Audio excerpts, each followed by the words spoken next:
മഷിത്തണ്ട് ഉപയോഗിച്ച് ഒരു എക്സ്പെരിമെൻ്റ് ചെയ്താലോ? അതിനുവേണ്ടി ഞാൻ ആദ്യം വേരോട് കൂടിയ 3 മഷിത്തണ്ട് ചെടികൾ പറിച്ചെടുത്തിരിക്കുകയാണ്. ഇത് നിങ്ങൾക്കറിയാൻ പറ്റും, നമ്മുടെ വീട്ടിൻ്റെ പറമ്പുകളിൽ വെള്ളമുള്ള സ്ഥലങ്ങളിലൊക്കെയാണ് ഇത് കൂടുതലായിട്ട് കാണുന്നത്. വേരുണ്ടായിരിക്കണം, ഒരേ വലിപ്പത്തിലുള്ളതായിരിക്കണം. ഇത്തിരി ചെറുതായെന്നും പറഞ്ഞ ഒരു കുഴപ്പമൊന്നുമില്ല. അത് പറിച്ചതിന് ശേഷം നമുക്കിത് വെയിലത്തിട്ട് കുറച്ച് നേരം ഉണക്കാനിടാം. അത് കഴിഞ്ഞിട്ട് സെയിം സൈസിലുള്ള ഒരു 3 ഗ്ലാസ് ഞാൻ എടുത്തിട്ടുണ്ട്. ഇത് വെയിലുള്ള സ്ഥലത്താണ് ഈ എക്സ്പെരിമെൻ്റ് ചെയ്യുന്നത്. അതിലേക്കായി ഒന്നാമത്തെ ഗ്ലാസ്സിൽ തെളിഞ്ഞ വെള്ളം ഒഴിക്കുകയാണ്. കുറച്ച് വെള്ളം ഒഴിച്ചതിന് ശേഷം ആ വെള്ളത്തിൻ്റെ അളവൊന്ന് മാർക്ക് ചെയ്തിരിക്കുകയാണ്. അപ്പോൾ വാട്ടർ ലെവൽ മാർക്ക് ചെയ്തിരിക്കുന്നതാണ് നിങ്ങൾ ഈ കാണുന്നത്. അതായത് മഷിത്തണ്ട് ഇതിനകത്ത് ഇടുമ്പോൾ എത്രത്തോളം വെള്ളം വലിച്ചെടുത്തു എന്നറിയാൻ വേണ്ടിയിട്ടാണ് ഞാനിവിടെ മാർക്ക് ചെയ്ത് വെച്ചേക്കുന്നത്, വെള്ളത്തിൻ്റെ അളവ് മാർക്ക് ചെയ്തിരിക്കുന്നത്. ഇത് രണ്ടാമത്തെ ഗ്ലാസ് എടുത്തു. ആ ഗ്ലാസ്സിൽ നമ്മൾ റെഡ് കളർ കലക്കിയ വെള്ളം ഒഴിക്കുകയാണ്.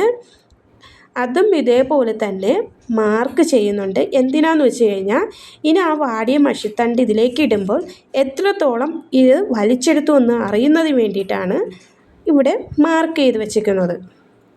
അത് കഴിഞ്ഞിട്ട് മൂന്നാമത്തെ ഗ്ലാസ്സാണ് എടുക്കുന്നത്. ആ മൂന്നാമത്തെ ഗ്ലാസ്സിൽ ഒന്നും ഒഴിക്കേണ്ട, പ്ലെയിനായിട്ട് വെച്ചിരുന്നാൽ മതി. ഇവിടെ അതിലൊന്നും വേണ്ട, വെള്ളമോ ഒന്നും നമുക്ക് ഒഴിക്കേണ്ട. അതിനുശേഷം വെയിലത്തിട്ട് വാട്ടിയതാകുന്ന മഷിത്തണ്ട് ഞാൻ ഇതിലേക്ക് ഇടുകയാണ്. ഒന്നാമത്തത് വേരുണ്ടായിരിക്കണം, വേരിന് ഡാമേജ് ഒന്നും വരാൻ പാടില്ല. വേരോടുകൂടി വാടിത്തളർന്നതാകുന്ന മഷിത്തണ്ട് പ്ലെയിൻ വാട്ടറിലിട്ടു. രണ്ടാമതും റെഡ് കളർ കലക്കിയ വാട്ടറിൽ രണ്ടാമത്തെ മഷിത്തണ്ട് വിട്ടു. കാണുമ്പോൾ തന്നെ അറിയാം തളർന്നിരിക്കുകയാണല്ല.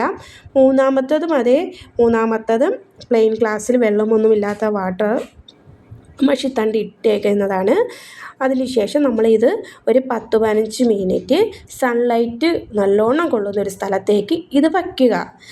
അപ്പോൾ ഈ വാടിത്തളർന്നതാകുന്ന മഷിത്തണ്ടിന് എന്ത് മാറ്റമാണ് വരാൻ പോകുന്നത് എന്ന് നമുക്ക് കാണാൻ കഴിയും.